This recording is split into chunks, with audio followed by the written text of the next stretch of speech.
की मूर्ति का चयन कर लिया गया है। सूत्रों के मुताबिक मैसूर के रहने वाले अरुण योगीराज द्वारा बनाई गई मूर्ति का चयन राम मंदिर के लिए हुआ है। ललाट से पैर तक की मूर्ति की लंबाई 51 इंच है और इस मूर्ति में श्रद्धालुओं को भगवान राम के 5 साल के बाल रूप के दर्शन होंगे। बाकी अन्य 2 मूर्ति जिनका चयन नहीं हो सका है उन्हें भी मंदिर परिसर में ही रखा जाएगा। जिस मूर्ति का चयन किया गया है उसे ही 22 जनवरी को प्राण प्रतिष्ठा के दिन मंदिर में स्थापित किया जाएगा। केंद्रीय मंत्री प्रहलाद जोशी ने भी एक्स पर किए गए पोस्ट में मूर्ति के चयन की जानकारी दी। केंद्रीय मंत्री प्रहलाद जोशी ने भी एक्स पर लिखा, जहां राम है वहां हनुमान है। अयोध्या में भगवान राम की प्राण प्रतिष्ठा के लिए मूर्ति का चयन फाइनल हो गया है। हमारे देश के सुप्रसिद्ध मूर्तिकार हमारे गौरव अरुण योगीराज के द्वारा बनाई गई भगवान राम की मूर्ति अयोध्या में स्थापित की जाएगी।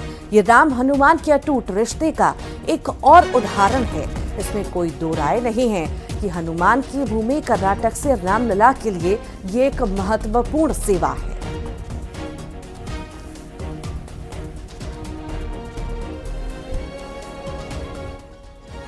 ये ट्वीट आपको दिखा रहे हैं केंद्रीय मंत्री प्रहलाद जोशी द्वारा किया गया है। मूर्ति को लेकर प्राण प्रतिष्ठा होनी है अयोध्या में और मूर्ति फाइनल कर ली गई है, उसी को लेकर के प्रहलाद जोशी ने ट्वीट किया है।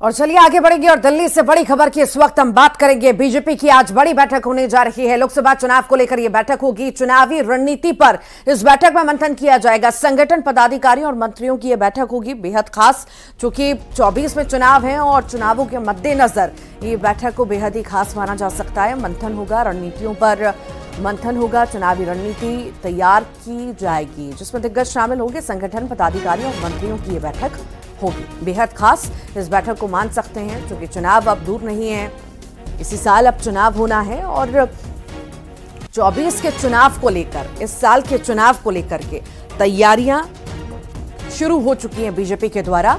अलग अलग तरह की बैठकें लगातार हो रही हैं और आज अब दिल्ली में ये बैठक होगी जिसमें दिग्गज हिस्सा लेंगे। रणनीतियों पर मंथन होगा आगामी चुनावों को लेकर के। और ज्यादा जानकारी के लिए वासु चौरे हमारे साथ लाइव जुड़ गए हैं। वासु, आज बड़ी बैठक दिल्ली में होने जा रही है बीजेपी की, एमपी के लिहाज से कितनी खास ये बैठक?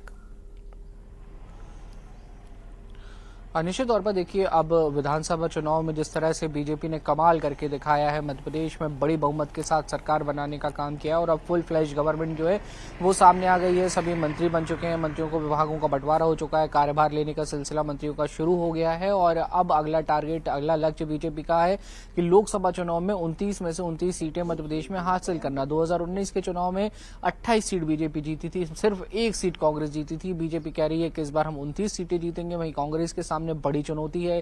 एक तो विधानसभा का चुनाव में कांग्रेस को बड़ी हार मिली है, करारी शिकस्त मिली है और अब कांग्रेस की नई टीम मैदान में है, तो ये कितना कमाल कर पाएगी बहरहाल देखना होगा। लेकिन बीजेपी अपनी तैयारियों में कहीं पीछे नहीं है। लगातार भोपाल से लेकर दिल्ली तक बैठकों का, मंथनों का दौर जारी है और आज भी इसी सिलसिले में एक महत्वपूर्ण बैठक जो है वो होनी है जिसमें तमाम पदाधिकारी और संगठन के जो प्रभारी हैं, सह प्रभारी हैं, वो तमाम नेता जो हैं वो शामिल होंगे, मंत्री जो हैं वो इस पूरी बैठक में शामिल होंगे और किस तरह तरह से लोकसभा चुनाव के लिए इलेक्शन कैंपेन को चलाना है, वो पूरी रूपरेखा, वो पूरी रणनीति दिल्ली की आज इस बैठक में बनेगी और वो जो ब्लूप्रिंट तैयार होगा फिर उसे मध्य प्रदेश स्टेट बॉडी आने वाले समय में जिलों में और ब्लॉक स्तर तक लागू करने का काम करेगी, क्योंकि सीधे तौर पर पीएम नरेंद्र मोदी के फेस पर ये जो पूरा इलेक्शन है वो लड़ा जाएगा। केंद्र सरकार की गारंटियों पर, केंद्र सरकार की योजनाओं को आगे करके बीजेपी जो है ये चुनाव लड़ने जा रही है। तो इसके लिए ये बेहद महत्वपूर्ण हो जाता है कि जो सेंट्रल की गाइडलाइन है, जो आला कमान की गाइडलाइन है, वो प्रत्येक कार्यकर्ता तक पहुंच सके और उसी की बेहतर से बेहतर इंप्लीमेंटेशन हो। इसलिए लगातार ये बैठकें और मंथन हो रही हैं और प्रत्याशी को लेकर क्या कुछ फॉर्मूला हो सकता है, प्रत्याशी चयन को लेकर क्या कुछ फॉर्मूला हो सकता है, ये भी एक बेहद महत्वपूर्ण बात इस पूरी बैठक के दौरान देखने वाली होगी और इन तमाम महत्वपूर्ण पहलुओं पर बातचीत होगी। और बीजेपी ये तय मानकर चलिए कि आज की इस पूरी बैठक के बाद ग्राउंड लेवल पर लोकसभा चुनाव की तैयारियों को तेज कर देगी, यानी कि डोर टू डोर कैंपेन जैसी जो एक्टिविटीज हैं वो एक बार फिर से नजर आने लगेंगे। जो सोशल मीडिया कैंपेन है उसको एक बार फिर से तेज किया जाएगा, क्योंकि बीजेपी ने जिस तरह से लक्ष्य और टारगेट लिए हैं कि न सिर्फ मध्य प्रदेश बल्कि पूरे देश में बड़ी बहुमत के साथ एक बार फिर से वापसी करना है, तो उस दिशा में कदम बढ़ाती हुई बीजेपी जो है वो अब साफ तौर पर दिखाई दे रही है। जी ठीक, बहुत बहुत शुक्रिया वासु जानकारी को साझा करने के लिए। और ड्राइवर्स की हड़ताल लगातार जारी है, आज दूसरा दिन है हड़ताल का और हिट एंड रन के नए कानून के विरोध में इनकी हड़ताल हो रही है। बता दें रायपुर में बस और ट्रकों के पहिए थम चुके हैं। हड़ताल की वजह से दूसरी चीजों पर भी साफ तौर से इसका असर दिखाई देगा। पेट्रोल डीजल आपूर्ति प्रभावित हो सकती है, बसों के नहीं चलने से यात्री भी परेशान हो सकते हैं और ये स्थिति हमने कल भी देखी, आज भी यही स्थिति देखने को मिलेगी अगर ये प्रदर्शन खत्म नहीं होता है तो, और आने वाले दिनों में भी शायद ये स्थिति देखने को मिले। हालांकि मांग इनके द्वारा की जा रही है, कानून वापस लेने की मांग की जा रही है। देखने वाली ये बात होगी कि आखिर इस पर क्या विचार विमर्श सरकार करती है, क्या बदलाव करती है इसमें।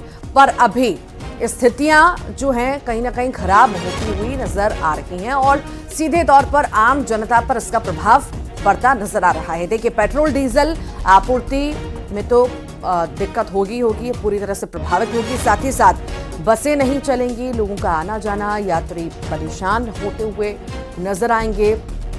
सब्जी भाजी की बात करें, रोजमर्रा की जो चीजें हैं कहीं ना कहीं सीधे तौर पर प्रभावित करेंगी इस हड़ताल की वजह से। तो इस हड़ताल की वजह से अब साफ तौर से असर देखने को मध्य प्रदेश में भी मिल रहा है। नए मोटर व्हीकल एक्ट को लेकर ड्राइवर्स की हड़ताल का आज दूसरा दिन है और ड्राइवर्स की हड़ताल का असर देखने को मिल रहा है। पेट्रोल पंप पर लोगों की भीड़ देखी गई। हालांकि जरूरी सामान की किल्लत ना हो इस लिहाज से प्रशासन ने अपनी तैयारी कर ली है। प्रशासन का कहना है कि अगर जरूरी सामान को लेकर जा रहे गाड़ियों को रोकने की कोशिश की गई तो सख्त कार्रवाई की जाएगी। ड्राइवर्स एक्ट के तहत एक्ट के सख्त प्रावधानों को लेकर नाराज हैं और इसे वापस लेने की मांग ड्राइवर्स कर रहे हैं और इसी को लेकर के ये प्रदर्शन उनका चल रहा है। और न सिर्फ ये मध्य प्रदेश में, देश के अलग अलग हिस्सों में ऐसी ही तस्वीरें हमें देखने को मिल रही हैं। हड़ताल प्रदर्शन लगातार जारी है। ज्यादा जानकारी के लिए वासु हमारे साथ लाइव जुड़ गए हैं। वासु, देखिए, हड़ताल तो जारी है, दूसरा दिन भी आज है। अगर इसी तरह की स्थिति बनी रही तो सीधे तौर पर आम जनता इससे प्रभावित होती हुई नजर आएगी। क्या लगता है, जिस तरह हड़ताल जारी है, अपनी जिद पर ड्राइवर्स अड़े हुए हैं, क्या कोई विचार विमर्श सरकार द्वारा किया जा सकता है इस पर? बिल्कुल, देखिए, जो हड़ताल चल रही है ट्रांसपोर्टर्स की, ड्राइवर्स की, उसका सीधे तौर पर अब प्रभाव जो है वो आम लोगों की जिंदगी पर देखने को मिल रहा है। कल ही हमने देखा, कल सुबह से पेट्रोल पंप्स पर लंबी लंबी वाहनों की जो कतारें हैं वो लगती रही। घंटों लोग पेट्रोल डलवाने के लिए इंतजार करते रहे। इससे कहीं ना कहीं फल, दूध, सब्जी की जो महत्वपूर्ण सप्लाई है वो भी अब प्रभावित होती हुई नजर आ रही है। और ट्रांसपोर्टेशन से बड़े पैमाने पर देखिए जो आम लोगों की जरूरतें होती हैं वो जुड़ी रहती हैं, चाहे फिर लोगों को ट्रेवल करने की बात हो या फिर राशन पहुंचाने की बात हो, अनाज की एक जगह से दूसरी जगह की डिलीवरी की बात हो, गल्ला मंडियों में जो कुछ कामकाज होते हैं उनकी बात हो, व्यापारिक जो सौदे होते हैं उनकी बात हो, ये तमाम सारी महत्वपूर्ण चीजें हैं। एसेंशियल सर्विसेज के तहत ये सारी चीजें आती हैं और अब ये सीधे तौर पर प्रभावित हो रही हैं। और फिलहाल शासन प्रशासन के बीच और जो हड़ताल कर रहे हैं, जो स्ट्राइकर्स हैं, उनके बीच किसी तरीके का कहीं कोई समन्वय बनता हुआ दिखाई नहीं दे रहा है। और ये हड़ताल जब तक चलेगी, ये जो व्यवस्थाएं हैं वो और भी ज्यादा बेपटरी होती हुई नजर आएंगी। अगर आज कुछ इसका हल नहीं निकलता है तो परेशानियों का सबब जो है वो और भी ज्यादा बढ़ जाएगा। कई जगहों से ये शिकायत आ रही है कि हड़ताल के चलते कई चीजों की जो कालाबाजारी है वो भी शुरू हो गई है, यानी कि जो मुनाफाखोर हैं वो लोग भी ऐसी परिस्थितियों का फायदा उठाने से पीछे नहीं चूक रहे हैं और आम लोग इससे सीधे तौर पर प्रभावित हो रहे हैं। आम लोगों को अब इस बात की चिंता हो रही है कि अगर जिस तरह हड़ताल चल रही है और ट्रांसपोर्टर्स की अगर हम बात करें तो ट्रांसपोर्टर्स यहाँ पर कोई सपोर्ट में नहीं आए, हड़ताल नहीं कर रहे हैं, सिर्फ ड्राइवर्स की हड़ताल है। हालांकि जिस तरह की स्थिति हम देख रहे हैं, क्या लगता है, संक्षिप्त में बताइएगा, क्या अब ट्रांसपोर्टर्स भी सपोर्ट कर सकते हैं क्या? बिल्कुल, देखिए सपोर्ट है क्योंकि कहीं ना कहीं ड्राइवर्स काम करते हैं, ट्रांसपोर्टर्स के पास अपने ट्रक्स होते हैं, बसेस होते हैं जिनको वो चलाने का, जिनका वो संचालन का काम करते हैं। और अगर इस तरीके की कोई व्यवस्था होती है, कानून में कड़े प्रावधान होते हैं, तो ये कहीं ना कहीं उनके लिए भी इफेक्टफुल जो है वो हो सकता है। और ड्राइवर्स इससे खासे परेशान है क्योंकि ड्राइवर्स ने जिस तरह से बात की है कि हम लोग नौकरी नहीं कर पाएंगे इन परिस्थितियों में, हम लोग बामुश्किल 10-12 हजार रुपए कमा पाते हैं और उसमें अगर इतने कड़े दंड के प्रावधान होंगे, कई बार गलती हमारी नहीं होती है, अन्य व्यक्ति की गलती होती है, लेकिन एक परसेप्शन कॉमनली होता है कि बड़ी गाड़ी जो है उनकी जो गलती है वो मानी जाती है। तो ऐसी स्थिति में ये नुकसानदायक ट्रांसपोर्टर्स के लिए, बस ऑनर्स के लिए, ट्रक ऑनर्स के लिए भी है। तो वो भी इस पूरे इन तमाम बातों को लेकर कहीं ना कहीं चिंताजनक स्थिति उनके लिए भी जो है ये पूरी तरह से निर्मित हो गई है। और वो भी ड्राइवर्स का जो है वो सपोर्ट करते हुए, समर्थन करते हुए नजर आ रहे हैं। ट्रांसपोर्ट एसोसिएशन जो है वो भी इसको लेकर कुछ ना कुछ जो निर्णय वो आने वाले समय में लेता हुआ दिखाई दे सकता है। तो फिलहाल ये जो हड़ताल चल रही है, स्ट्राइक चल रही है, मुसीबत का सबब बनती हुई दिखाई दे रही है। जी, बहुत बहुत शुक्रिया वासु जानकारी को साझा करने के लिए। और चलिए आगे बढ़ेंगे। गुना सड़क हादसे की हम बात करेंगे। इस हादसे में 4 लोगों की अब तक मौत हो चुकी है। 2 सड़क हादसे में 4 लोगों की मौत हुई, 4 लोग घायल हुए, अस्पताल में भर्ती करा दिया गया है। पीपल खेड़ी गांव में यह हादसा होना बताया गया है। गुना की हम बात कर रहे हैं। 2 सड़क हादसे हुए, 4 लोगों की इसमें मौत हो गई और घायल भी हैं इसमें, जिनका इलाज फिलहाल अस्पताल में जारी है और सभी पहलुओं पर जांच पड़ताल भी हो रही है। सड़क हादसे में 4 लोगों की मौत, 4 लोग घायल, जिनका इलाज अस्पताल में जारी।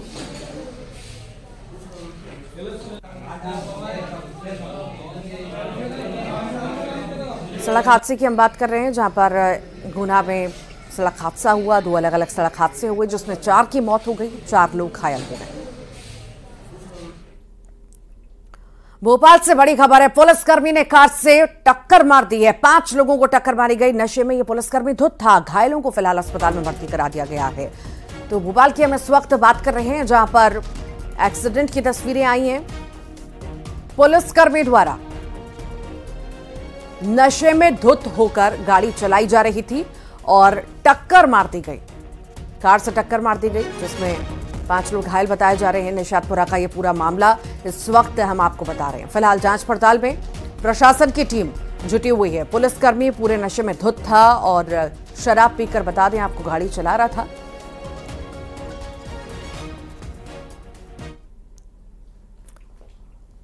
सीएम डॉक्टर मोहन यादव प्रदेश में आवश्यकता के अनुसार संभाग और जिलों की सीमाओं का पुनर्निर्धारण करने के निर्देश दे चुके हैं। इंदौर संभाग के अधिकारियों की खरगोन में बैठक में ये निर्देश भी दिए गए हैं। सीएम ने कहा कि प्रदेश में आवश्यकता के अनुसार संभाग और जिलों की सीमाओं का पुनर्निर्धारण हो। सीएम के निर्देश पर पायलट प्रोजेक्ट के रूप में इंदौर संभाग में इसकी शुरुआत होगी। थानों की सीमाओं के पुनर्निर्धारण के भी सीएम डॉक्टर मोहन यादव ने निर्देश दिए हैं।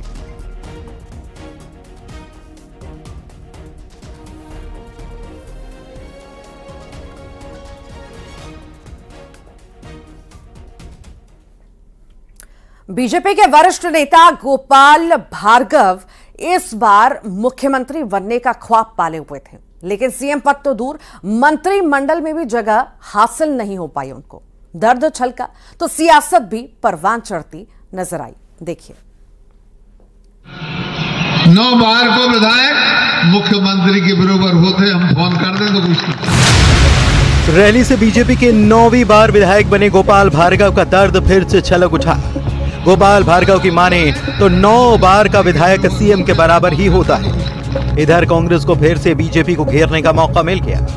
जेपी धनोपिया की माने तो बीजेपी ने भार्गव के साथ धोखा किया है। मैं समझता हूं कि गोपाल भार्गव जी वरिष्ठतम नेताओं में से एक हैं। किसी जमाने में वो कांग्रेस के भी नेता रहे हैं, बाद में वो भारतीय जनता पार्टी में पिछले 9 बार से चुने जा रहे हैं। और मुझे ताज्जुब है कि इतने लंबे अनुभव के बाद भी उन्हें जानकारी नहीं हो रही कि भारतीय जनता पार्टी में पहली बार का व्यक्ति भी मुख्यमंत्री होता है। 9 बार की बात तो क्या होती है। इसलिए ये सब चीज़ें एक अनुमान पूरा करने वाली बात है। ये बात सही है, उनके साथ धोखा हुआ है। जब ये हुआ था कि मध्य प्रदेश में शिवराज जी के नेतृत्व चुनाव नहीं हो रहा, तो उन्हें किसी साधु संत ने या किसी महात्मा ने कहा था कि आप अच्छा मौका मुख्यमंत्री बन सकते हो, और उन्होंने इसी आधार पर वोट मांगे थे। लेकिन बेचारों के साथ हुआ, न खुदाई मिला, न विसाले सनम, न यहाँ के रहे, न वहाँ के रहे, न मुख्यमंत्री, न मंत्री बने। अब इससे तो उनकी पीड़ा सामने आ रही है। भार्गव के बयान पर कांग्रेस का तंज बीजेपी को नागवार गुजरा। आरोप ये है कि कांग्रेस ने देश और जनता को धोखा दिया। लपेटे में नए नवेले कांग्रेस अध्यक्ष को भी ले लिया गया। देखिए, जिस दल ने इस देश के साथ धोखा किया हो, मध्य प्रदेश की जनता के साथ धोखा किया हो, जिसने सत्ता में रह के सिर्फ लूट की है और विपक्ष में रह के सिर्फ झूठ बोला हो, उससे आप उम्मीद क्या करेंगे वो अच्छी बातें करें? देखिए, जिस प्रकार की गुटबाजी कांग्रेस पार्टी में कलह के रूप में दिखाई दे रही है, वो सड़कों पर जल्द आने वाली है। क्योंकि उनके अध्यक्ष ऐसे हो गए हैं जो जीतू पटवारी जी जो पार्टी जाए तेल लेने कहते थे, वो अपने कार्यकर्ताओं को जूते मारते थे। उनके कार्यकर्ताओं से आप अपेक्षा क्या करेंगे? और रही बात देखिए गोपाल जी की, वो गोपाल जी बहुत सीनियर लीडर है भारतीय जनता पार्टी के, एक अजय योद्धा है। उन्होंने बार बार विधायक का चुनाव जीता है और कांग्रेस के परचक्के उड़ाए हैं। तो कांग्रेस की तकलीफ हम समझ सकते हैं। गोपाल भार्गव अपनी बेबाकी के लिए जाने जाते हैं। यहाँ तक पार्टी लाइन से हटकर बोलने में भी गोपाल भार्गव को गुरेज कभी नहीं रहा। लेकिन उनका ऐसा ही अंदाज और बयान विवादों की जड़ भी रहे हैं। सागर से पंकज विश्वकर्मा के साथ भोपाल से प्रशांत कटारे, न्यूज 18 मध्य प्रदेश छत्तीसगढ़। मुख्यमंत्री के बराबर होते, हम फोन कर दें तो। नगरीय प्रशासन विभाग पर साइबर अटैक के बाद विभाग अलर्ट हो चुका है। साइबर अटैक से बचने की रणनीति अब बनेगी। आला अधिकारी बैठक में इसे लेकर मंथन भी करेंगे। तो नगरीय प्रशासन विभाग अब साइबर अटैक के बाद विभाग जो है पूरी तरह से साइबर अटैक के बाद अलर्ट हो चुका है। साइबर अटैक से बचने की रणनीति पर अब मंथन होगा। आला अधिकारी बैठक में इसे लेकर मंथन करेंगे, नई तरह की रणनीति बनाएंगे कि आखिर कैसे इस तरह से निपटा जा सकता है, साइबर क्राइम से किस तरह से निपटा जा सकता है, कौन सी ऐसी चीजें होंगी जो इस पर काम करेंगी। हर चीज पर मंथन जो है अब सरकार द्वारा किया जाएगा। पूरी तरह से सरकार अलर्ट नजर आ रही है साइबर अटैक को लेकर।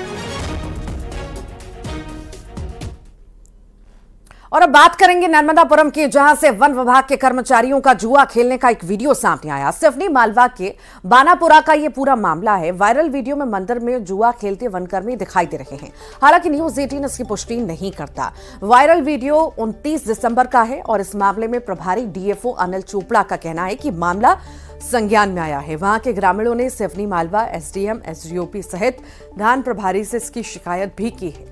मामले की जांच की जाएगी। जांच में जो भी तथ्य सामने आएंगे उसके आधार पर कार्रवाई होगी।